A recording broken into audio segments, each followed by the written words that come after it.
Welcome to No Flipping Excuses with Jason Lucchese. Jason Lucchese was the guy voted least likely to succeed by his high school peers. Today, Jason's a real estate flipping ninja Jedi Knight assassin who's taken his drive, street smarts, and never give up attitude and converted them into a real estate flipping business and freedom-based lifestyle.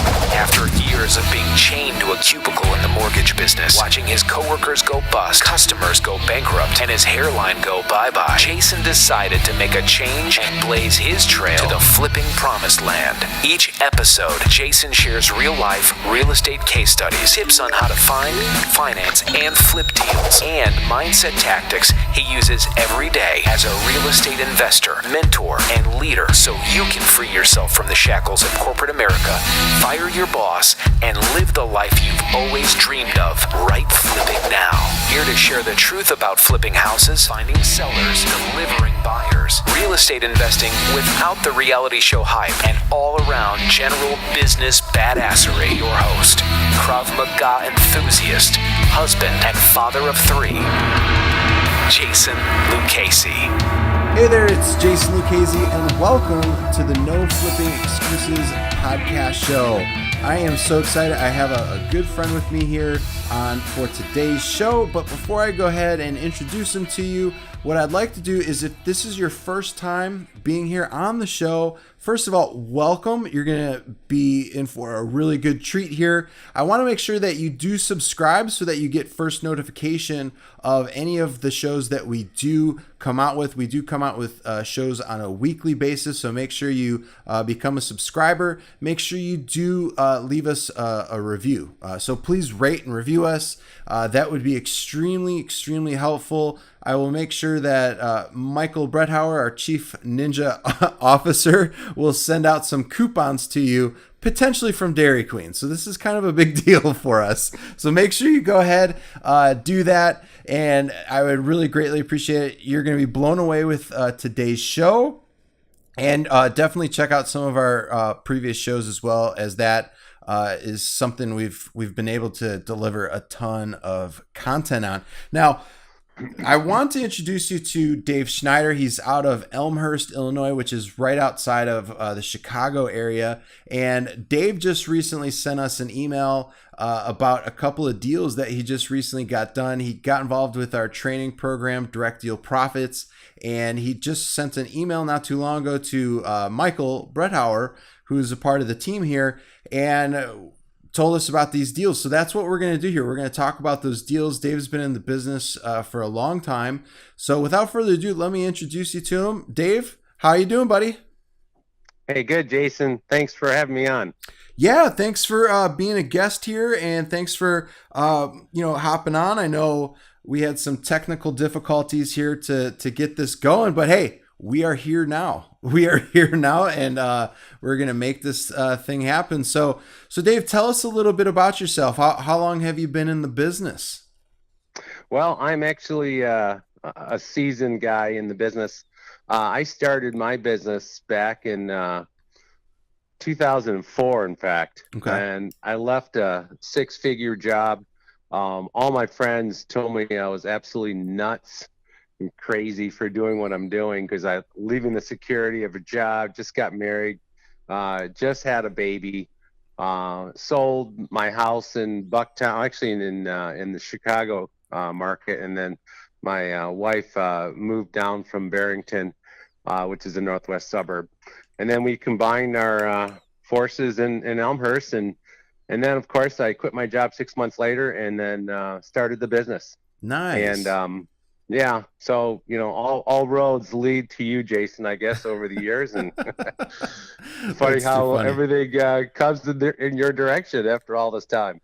That's crazy, because it sounds like we have a lot of the same things for starting out wise. I was in the same boat, except though I left my position at Countrywide because the mortgage market was bottoming out. So my six-figure job was pretty much no longer available. Yeah. And I got into real estate investing too, because I needed something to happen. I don't have a college degree, and the only jobs I was getting offered were 100% commission jobs. So I needed to make it happen. I had a child on the way.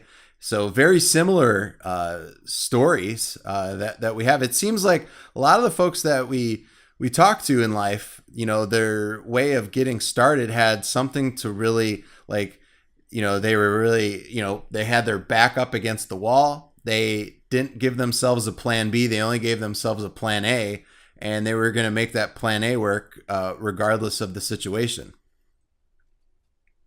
I would agree. I think most of us, at least back in the day, and I'm almost like a generation before most of the listeners here, but I was told, you go out and get a job, go work the corporate route, do your 30 years, collect your golden watch in retirement, and then live on life and go fishing, I guess, and play golf. Yeah. But for me, that just didn't work out that way. I mean, I wasn't a corporate guy. I was just too much of just an outsider looking in. I always thought too far outside the box to be a corporate guy. And I was doing well in corporate. Obviously you get into six figures and then it becomes more of a political game, and that just wasn't for me. Yeah. And so I was looking for something else. And, for me, I actually did a rehab when I was living in Chicago and in Bucktown, living with my girlfriend. I bought a house. I ended up rehabbing this house, complete gut job. Took me 2 years to finish it. Put a huge strain in relationship, while living there doing a rehab. Yeah. But that put the bug in me. And then of course, not too long after that, that's when I decided to make the jump into real estate full time. No, that's awesome. So what do you think was your main why for getting into real estate, besides like you had the corporate job? I know we kind of touched on it, but what was the main why? Because it sounds like it was like you wanted to have the freedom. You didn't want to have to be by your boss all the time to kind of like make him feel like he was what I'm trying to get at here is Hold on a second. Yeah, I got crazy dogs in my house. They're running around. no problem. Go ahead. Go outside. Hold on. Sorry about this. No Come problem. on. You guys got to be quiet. I have two Weimaraners that are hyper. Oh no, I get it. I get it. So yeah, to answer your question, Jason. Well, here, hold on. Let's do a countdown back so Mike knows where to edit. Are we offline now? No. Let's just do a countdown so Mike knows where to cut out the part to where we skipped. So the dog barking. Yeah. No worries on it though. No worries. So 3, 2, 1. So yeah, so let's talk about that, Dave. Your big why here. What was that? Well, for me, two things. One, I just hated the corporate life and the career, and I was just miserable. And I remember my wife saying one day to me, she goes, Dave, we'll do whatever it takes if you're ready to take the leap. And having the support of my wife was key for me, because I was very reluctant to walk away from the security of the job. Oh yeah. But for me, I grew up in an entrepreneurial family. My dad was an entrepreneur. He was a builder back in Michigan, owned a number of other businesses. So he was sort of a serial entrepreneur. And I knew that's what was inside me. And that's what ultimately where I was going to be heading. Gotcha. In my direction, at least. And in fact, one of my brothers did the same thing. He became an entrepreneur and owns a couple of Serpro franchises, still back in Michigan. But for me, it's not just the freedom, but having control, I think, was one of the key issues.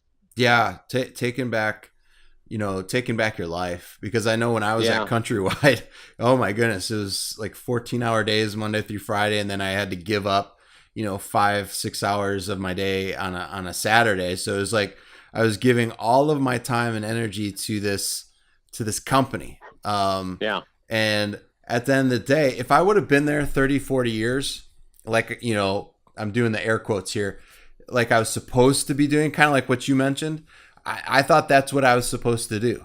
Be at this place 30, 40 years and then retire. And, what am I supposed to do all of the things that I wanted to do, like in my 30s, that I'm supposed to do now in my 60s. Now I've been sitting at a desk for 30, 40 years and my knees are gone, my back's gone. How am I supposed to do all this fun stuff that I wanted to do? And now all I want to do is just sit down and watch TV, because that's that's all I'm limited to do. But again, it just really boils down to, what do you really want out of this life that you've been given? And it sounds like a lot of the folks that we talk to, all want that same thing. For you, it's the control. I wanted that too. Mike is here with us right now, and he could tell you from the phone calls that I would get from my boss, it was just so stressful and hectic. I hated those calls. It's just like, we were doing exceptional things, but he would always push us to do more. And that's why, from age 22 all the way up until maybe 25 and a half-ish, it was all a blur because I was working all the time. So trust me, I'm one that gets it. And it was tough giving up that position and going at it full time. I'm sure you probably had the same thing.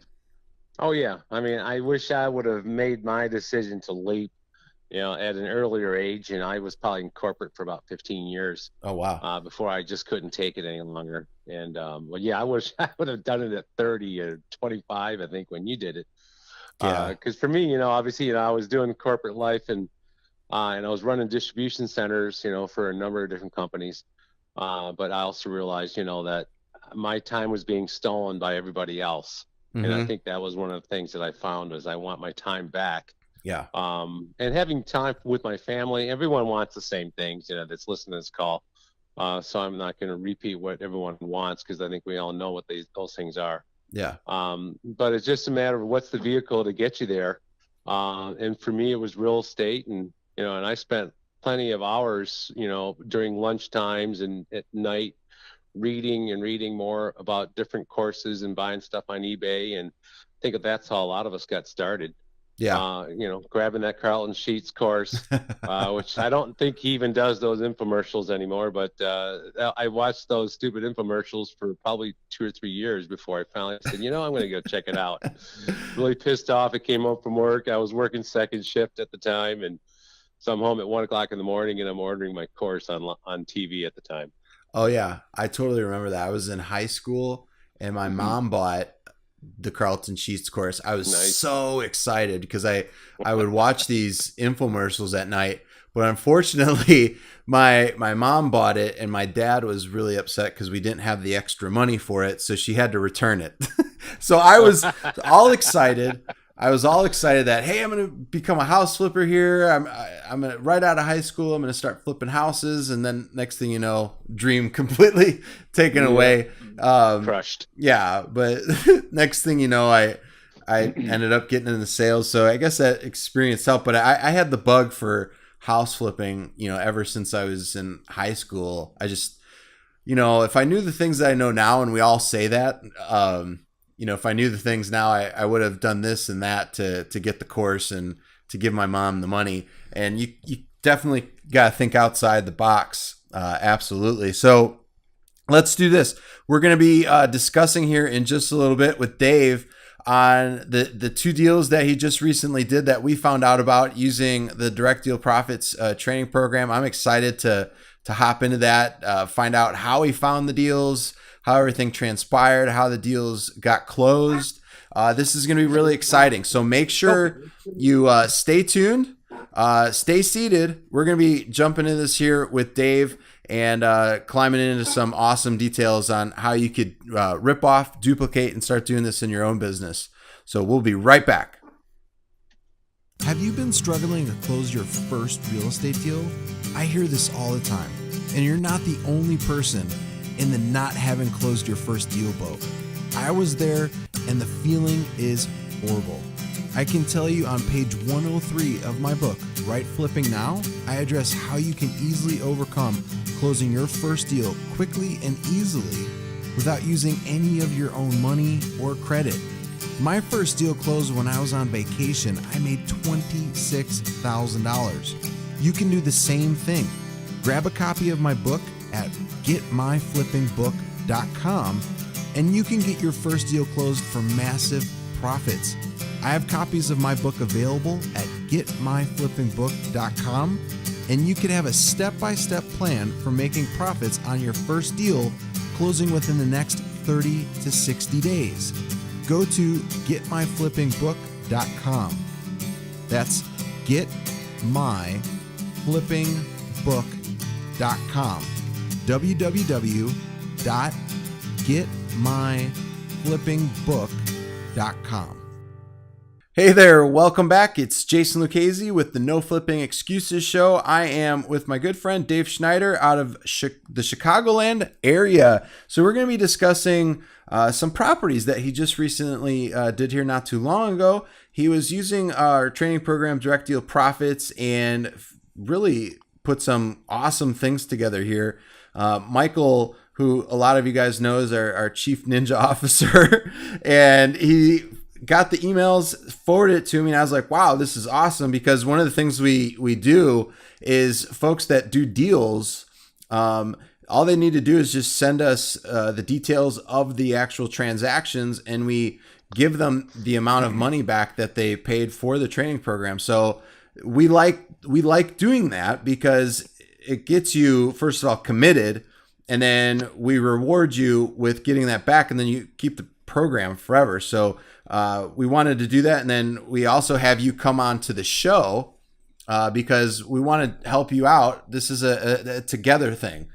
We want to make sure that we can help you out, you help us out. It's a two-way street. So we do a lot of the things like together as a team here, and a lot of the times from the podcast shows that we do, folks do end up getting additional details just because, from the traffic that we send. So I'm probably confident Dave should get some additional deals from being on the show. So what we're going to do is Dave and we discussed here just a little bit ago, talking about his property that he did on 603 East Maple.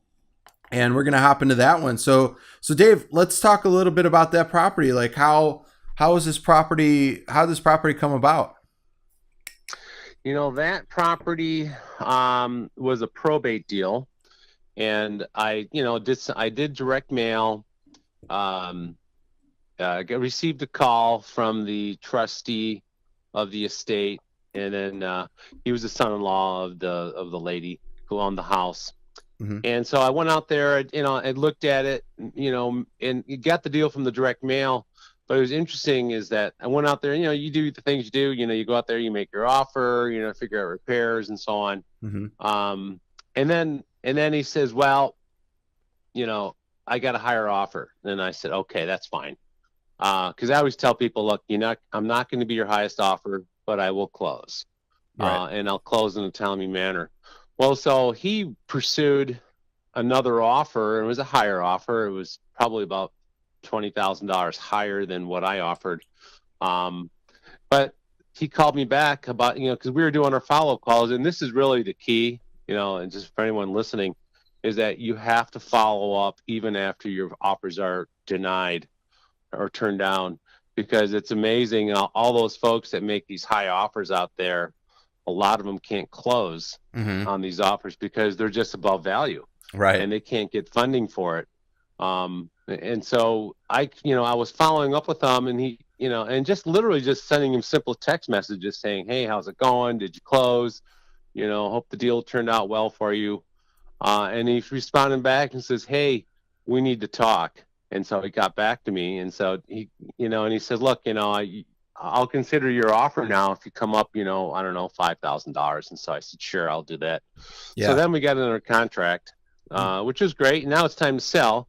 So I was actually limited, being new into wholesaling with my buyers list. So I didn't have 3,000 people to blast out. I think I had 100 or so from people I've known over the years. Right. But so I was, and that's where your course came into play and helped me diversify and help find more buyers and through the Facebook groups. And so I started posting this deal on Facebook and the different groups out there. And then I started getting a lot of traffic, got a lot of people interested, started showing it. I think I may have done a co-wholesale with another investor who's got a large list. But even his people that came through just weren't producing offers until I connected with somebody in the Facebook group, and they said, hey, let me come in. So I actually sold the property from someone I connected with on the Facebook group. That's awesome. And they bought it, and they're actually rehabbing it, and they also gave us a piece of the deal. So I think they paid me $9,000 for the wholesale fee, and they're also giving me 15% of the net profit. Wow. On the back end of it. So that was I'm a relatively new investor, and so of course I as a rehabber, I've got a lot of resources to help coach them through any problems they're having. Right. But in return, though, we still have more money coming out of the deal when they sell. So, and that house should be going on the market probably the next week or so. Wow, and that's good timing too. So yeah, just through the connection I made through the Facebook group, I actually sold that same couple a second property. Oh wow. Another property. I just put them under contract with them, and that house is also in Lombard, which is a western suburb. Yeah. So both of those properties were in Lombard.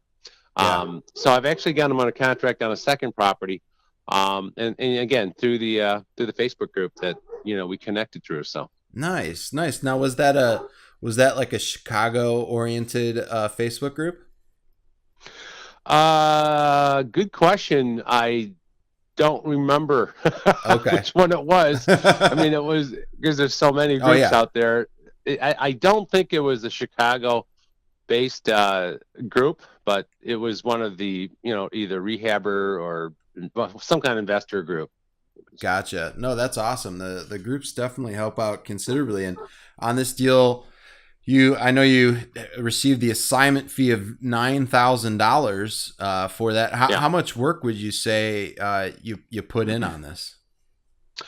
On that particular deal, I did show it quite a bit. So I would say maybe probably more than normal, maybe about 10, 12 hours of work. And then most of that's just showing the property. Nice. So that's a nice chunk of change per hour that you can charge, right? Hey, less than how much you spend doing rehabs, that's for sure. I know. Exactly. And the cool thing is you're able to do it as an assignment, which one of the things is we also do recommend you could do assignments. If the state that you're operating in, your attorney is cool with that, and the title company is also cool with that. So that's really, really cool. And let's hop into this next deal that you did. I believe it was 2432 High Street. Let's talk about that one. Yeah, that was a house where I think I sent out I think it was a direct mail piece that I sent out, connected with a lady who's actually was relocating to Florida. So she was actually on about a 60-day timeline. Again, I think it was a situation where she actually had another offer that was a little bit higher. But I think she told me that, she wasn't comfortable with the other party that was the other buyer. So she said, because she could tell we have some experience in the business too. Right. But she could tell that, we were going to close. So she went with us. It was a smaller deal. I think I actually brought in a co-wholesaler on that one, and was able to sell it to a rehabber, somebody that he knew. But in that one, I think we split like $10,000, wholesale fee on that one. Okay. And then we closed, and then she was able to relocate to Florida. So she was pretty happy about it. Nice. So this deal that the assignment to your company was $10,000. You had to end up splitting that with the JV partner. That's correct. Oh, okay. So that's still $5,000 that you make on that particular transaction. That's that's not a bad day's worth of work. No, the nice thing about the co-wholesale structure is that if you find someone who can handle their end, you're splitting up the work as well, so your time is cut in half. Exactly. So it still comes out to about the same amount of money per hour that you probably received on the Maple property. That is correct. Yeah, because I definitely put a lot more time in Maple. Right. So some of the things that you're doing right now to get deals, are you primarily focusing on direct mail marketing, or what are some other strategies that you're doing? Well, direct mail is one of our first thing. We do a lot of probate mailings. We do probate mailings just about every week, and then we do a larger direct mail drop. And covering a lot of the different marketing lists. For motivated sellers. Yeah. We're actually, we also reach out onto, say, LinkedIn, which was part of your course. Yeah. And looking at some of the different groups, asset managers, obviously other wholesalers or investors. And then we look a little bit on Craigslist, which I always tend to forget, but I always go back to because it's been reliable source as well. And connected with a couple of investors who were just in a bad situation. They had to sell, or they relocated themselves, and they got a property they left behind. And so I was actually working on a couple projects from that standpoint. And we're going to be starting up pay-per-click and Google AdWords, probably in the next few months. Oh, nice. So something else that I'm striving for in order to build out the business. Yeah, no, that's definitely key. Using those, they'll get you some traffic and some stuff to your sites, and we'll be able to give out some of that information here in just a little bit to folks that want to possibly reach out to you, Dave, if they have a property they want to sell in the area that you're wanting to buy in, or maybe there's some buyers that are listening that want to buy some of your properties from you. What we'll do is coming up here in just a little bit is we're going to discuss some additional stuff with Dave here on some of the deals that he's doing, how he's structuring them, some of the marketing that is working, what is said in the direct mail marketing to his probate people. So we'll be hopping into that stuff here in just a second. So stay tuned. You do not want to miss this. We're going to hop into that here in just a second. Stay tuned. I hear from real estate investors how much of a challenge it is finding motivated sellers. This is happening all over the country. Real estate investors not knowing where their next deal will come from. I can tell you on page 141 of my book, Right Flipping Now, I address how you can easily find deeply discounted off-market deals. The 98% of investors out there don't have a clue about this. You can easily duplicate this process within your own business today. Grab a copy of my book now at getmyflippingbook.com, and you can start finding deals for 50, 40, and 30 cents on the dollar without any competition. I have copies of my book available right now at getmyflippingbook.com, and you can have a step-by-step plan for making profits within the next 30 to 60 days. Go to getmyflippingbook.com. That's getmyflippingbook.com. It's www.getmyflippingbook.com.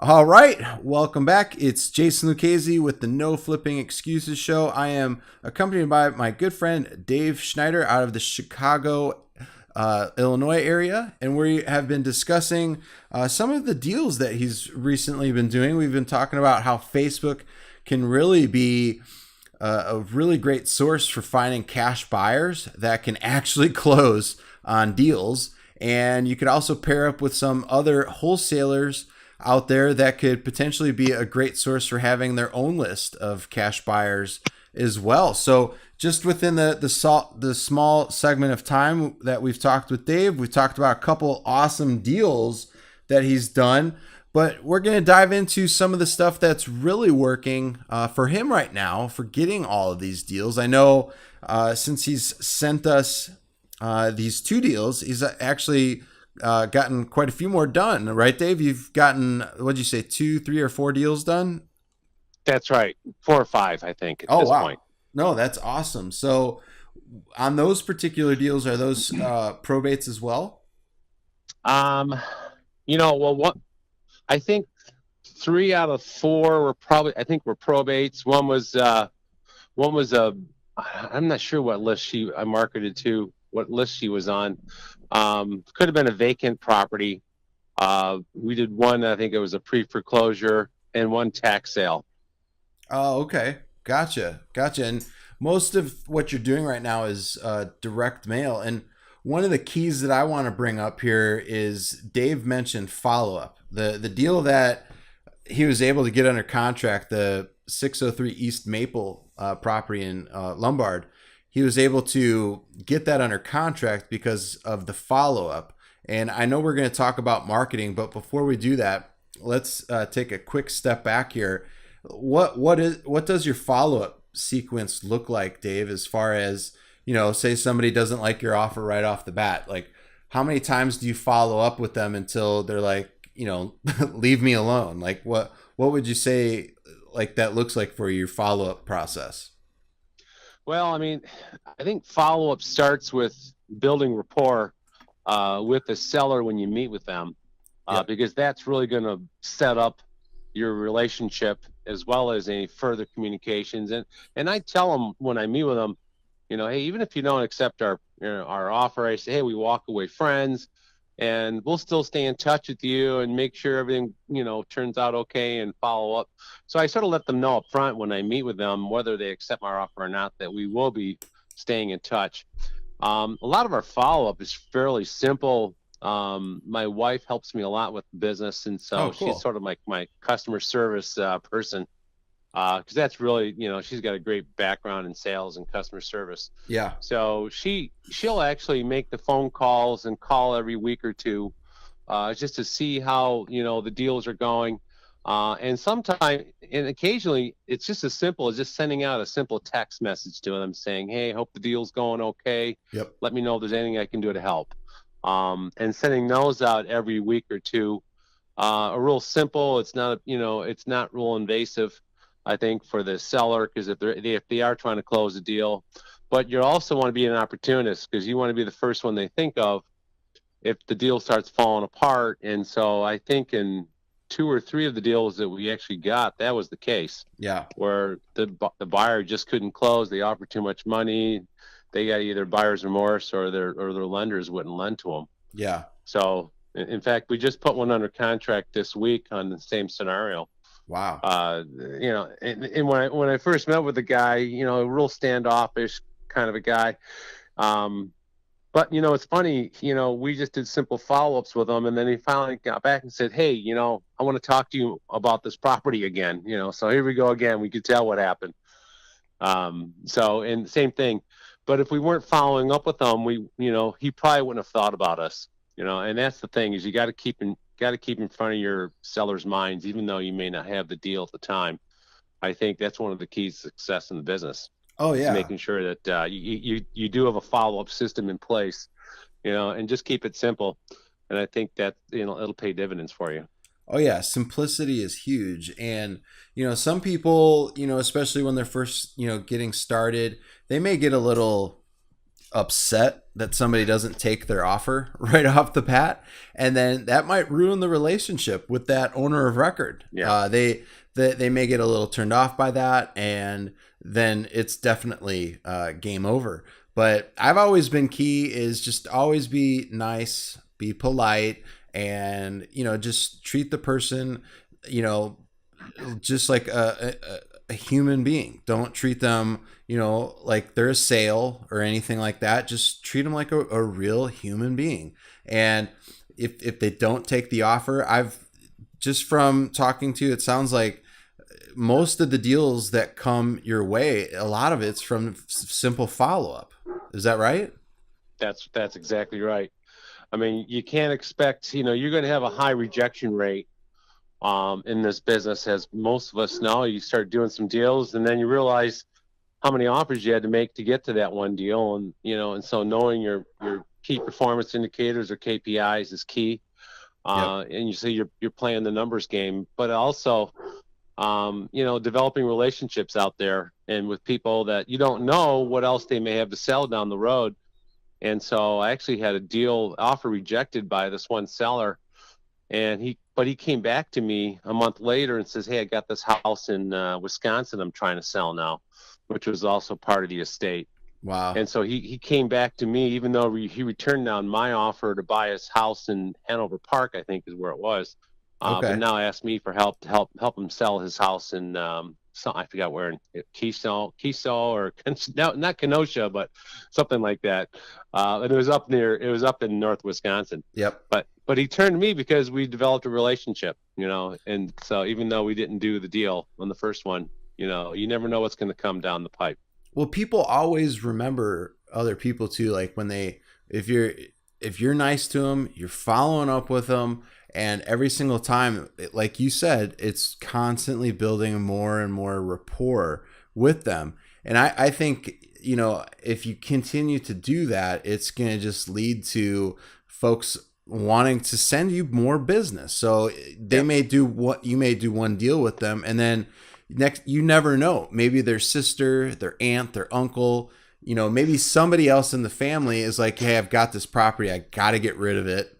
And next thing they know is like, "Well, hey, I just closed this deal with Dave. Why don't you go talk with Dave and see if he could do something for you?" Next thing you know, you've got referrals coming in. That's how a lot of companies, tend to make, really great profits. It's from that juncture. It's from getting referrals. So that's key. That's awesome. And I'm probably going to assume that you do a proper, with the follow-up sequence, it probably leads into you doing a direct mail marketing campaign that also has like a drip to it. Is that right? Well, I wish I could say I was as formal as that. But we use we use a simple CRM for our business. It's called Podio. Oh yeah. I'm sure other folks use it as well. But we use the Podio to sort of track when the last time we did a follow-up with somebody.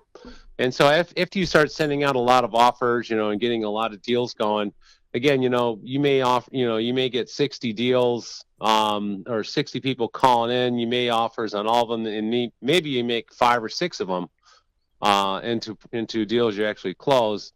But you still have those other 50 or so that are still out there that until they close and sell a house, you still want to, like you said, you still want to drip on them, whether it's a text message or an email or a phone call.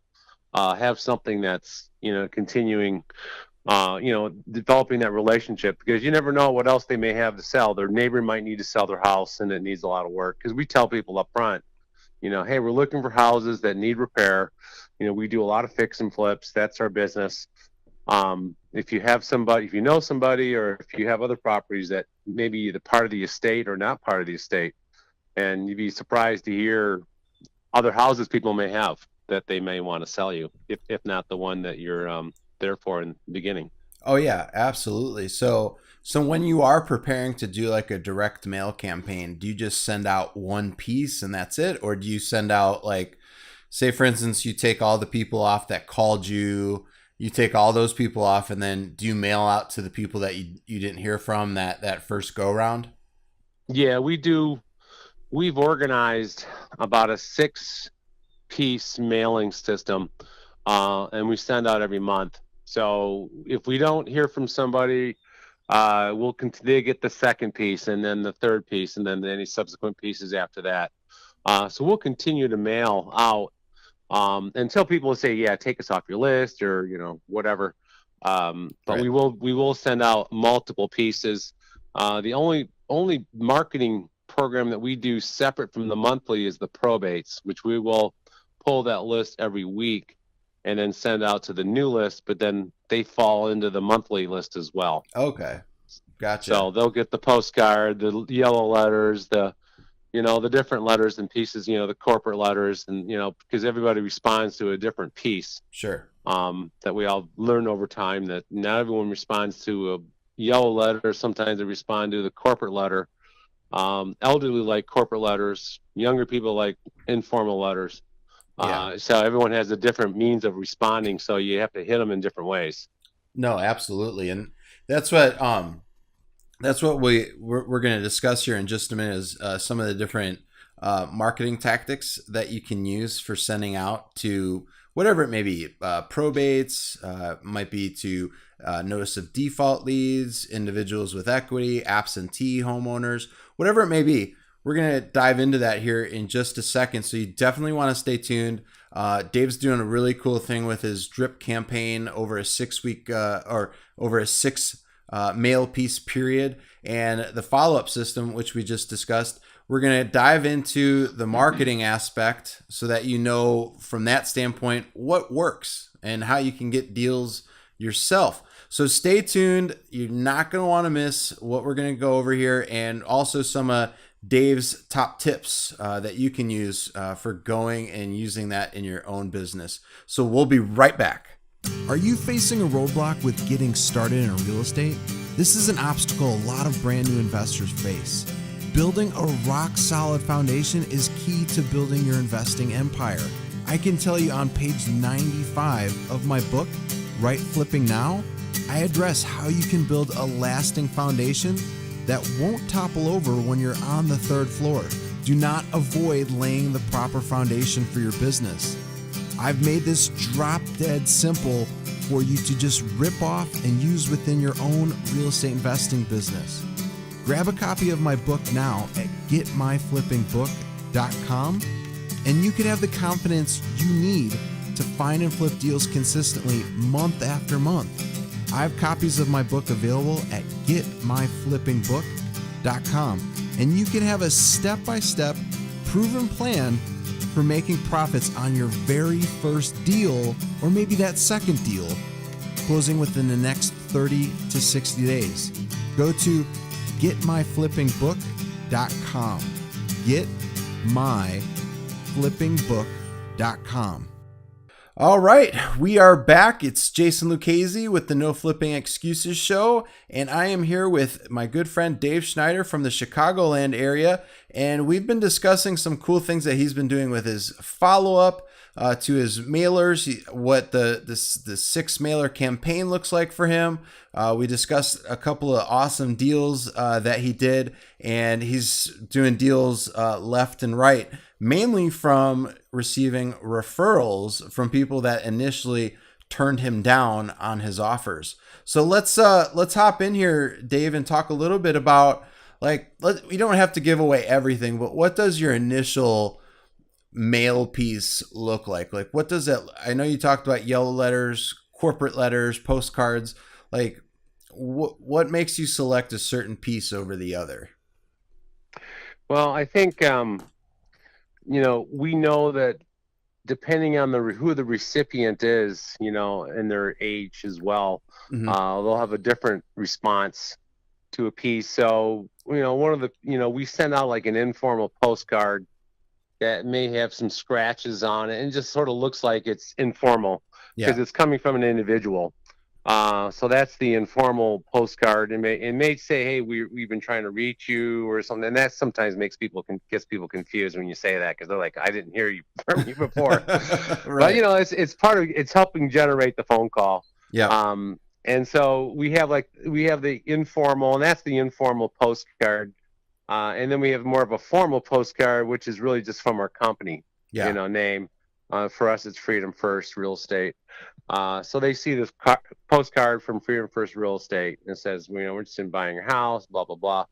A lot of the same language, but just knowing that it's a company buying it versus an individual.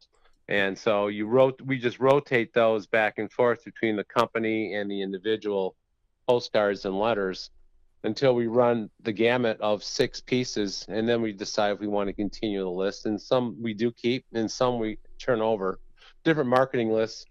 And I think you mentioned it earlier. We send out pre-foreclosures, tax sales, vacants, high equity, probate, and then, as well as inheritance.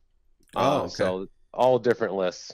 Okay. That we combine into a monthly segment. And for us, it's just knowing that we have to do volume, to make the phone ring. If we're averaging around 1% response rate, we need to send out, a pretty good number of mail pieces each month. And right now, I think we're sending out about 6,000 pieces, and we're looking to double that, in fact, in the next 6 months, hopefully sooner. Yeah, and I don't think a lot of people understand that direct mail marketing is a numbers game. You can't expect, hey, I'm going to get 10 deals off of, 100-piece mail campaign. It's just, it may happen, but it's going to be like really like luck of the draw. But you do have to put up some bigger numbers. And for folks, that are just getting started off with doing direct mail, I always recommend send off a larger piece. You're going to get a pretty decent number for like price wise. I would just do like a postcard for like, if you're going to send off like 2,000 or 3,000 pieces, especially for somebody just starting off and they need to see that instant gratification, because let's face it, you need to see that in order to build your confidence and stay in the business. And sending off 6,000, that's awesome. And you guys are going to be doubling that soon. You've got a really powerful machine working for you at this point in time. Do you say you send off more letters than you do postcards, or what does that look like right now? Well, it's every month it's a different piece. So okay, the first month, 1 month it'll be the informal postcard. The next month it'll be maybe a formal letter, company letter. Mm-hmm. And then the month after that it'll be the yellow letter. And so we rotate back and forth which piece we're sending out. Yeah. To give a variety, because and everyone and most people have known this over the years, and people have been in the business, that it's gonna require 3 to 6 touches for most people to respond. Most you have that small percentage that responds off one piece or the first piece, but I think the vast majority of people will wait till actually see 3, 4, or 5 pieces received, and then they feel like they've got a relationship with you, and they feel more comfortable responding. Yep. So you have to hit them with those those subsequent pieces in order to get the vast majority to maximize your return. Oh yeah, it's all about the touches. Mailings. It's all about those touches. So one thing that I want to find out from you is, when you're sending off to probates, do you do the whole sympathy letter, or do you just send the same exact piece that you would to an absentee homeowner? No, we actually send out a condolence letter. Okay. As our first piece, and we probably haven't split tested, should we try a condolence postcard versus a condolence letter. We've done the letter because it's sort of simple that, we can knock those out ourselves and not have to rely on a mail house to do it. Mm-hmm.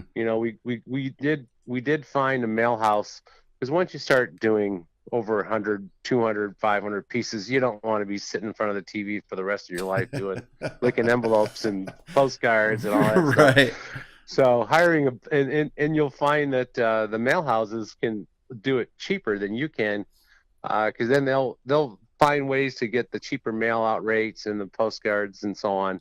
So we did interview a few mail houses to do our mailings.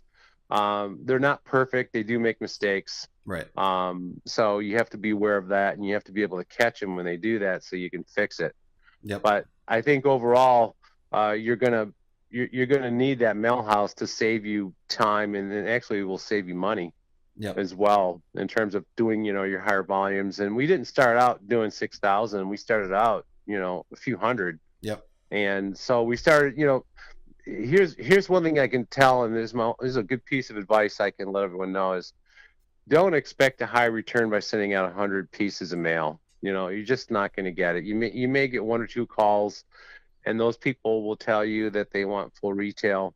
But don't let that frustrate you, because you need to get to your numbers before you find, the motivation in the sellers. Yep. And so people I've talked with who were just starting out, I sent out 200 letters and I got 3 phone calls, and they all wanted full retail. I said, yes, that's correct. Now send out more. Yeah. Exactly. And they don't understand that the volume is the key. And the other thing I'm going to share with you is, there's going to be a gestation period that you're going to have to get through that people are just not going to respond within a certain period of time. So you have to get through that sort of that quiet time. You send out your mail, and then you don't get a lot of responses, and then you send out another batch, and then another batch, and then you start seeing the responses, snowballing and getting more and more responses that way. And you got to get through that gestation period in order to see the results. And the big players all know that in the business. And so that's why a lot of them start out sending out 10, 15,000 pieces, because they know they need to get through that first period before they can start seeing results. And then when the results do start coming in, you start seeing more success that way. Yeah, exactly. I would 100% agree with you. If you could leave one top tip for undelivered mail, what would that be? Well, are you saying mail that comes back? Yeah. Okay.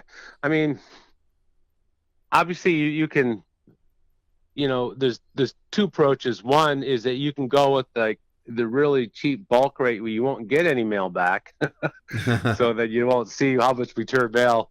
But you will get, I think initially you're going to start, you might see 5% and sometimes 10% back because you may have a bad list. Yeah. But, it going back in, and I used to do a lot of skip tracing with LexisNexis. Mm-hmm. But there are a lot of other ones out there. I would say the best, and I don't know if I got this out of your course, Jason, or not. We had trouble getting a hold of a seller, and we're trying to close on this one deal. Yeah. And we said, we got to skip trace this person and find out this. Well, I can't remember if I learned it from you or not. I think I did. I went on Facebook and tracked them down and started sending them messages on Facebook. Found out they're on Facebook, and everyone's on Facebook nowadays. They are. And so so if someone, and what I found out was they obviously had trouble paying their phone bill.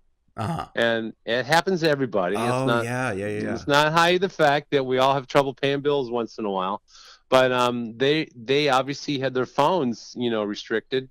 So I started Facebook messaging them, and that's how they actually responded back to me. Interesting. That's Facebook. I'm telling you is huge. LinkedIn, you could find them on there too. Yeah. It's just you could get so much contact information out of there. It's amazing from what's available on there. So let's do this. What's a great way for people to reach out to you, Dave? If maybe they have a property or maybe they want to buy properties from you, like what's a great way to get a hold of you? Well, I mean, 3 ways to get a hold of me is obviously you can jump on our website, which is o'haraproperties.com, spelled out. Or you can call us on the office at our phone number at 630-832-2891, or email me at djschneids@comcast.net. So that's DJSCHNEIDS@comcast.net. Cool. And we'll make sure to include all of that in the show notes below so that people know how to reach out to you. And this has really been amazing. I appreciate you being a guest on here, Dave. For those that have been listening, make sure you go ahead, leave us a 5-star review, and make sure you subscribe to the channel. The more that really helps us out, especially for getting in new and noteworthy, and helps us find out from you what would be best on future shows, because we want to make sure that we're putting out shows that are helpful for every real estate investor out there. So make sure you subscribe, leave us a 5-star review. If you need anything from us at all from a support standpoint, our phone number is 317-900-1307. And if you would like to reach out to us on email, it's support@jasonluchesi.com, and that is JASONLUCCHESI.com. And Dave, I just want to again say thanks for being on here.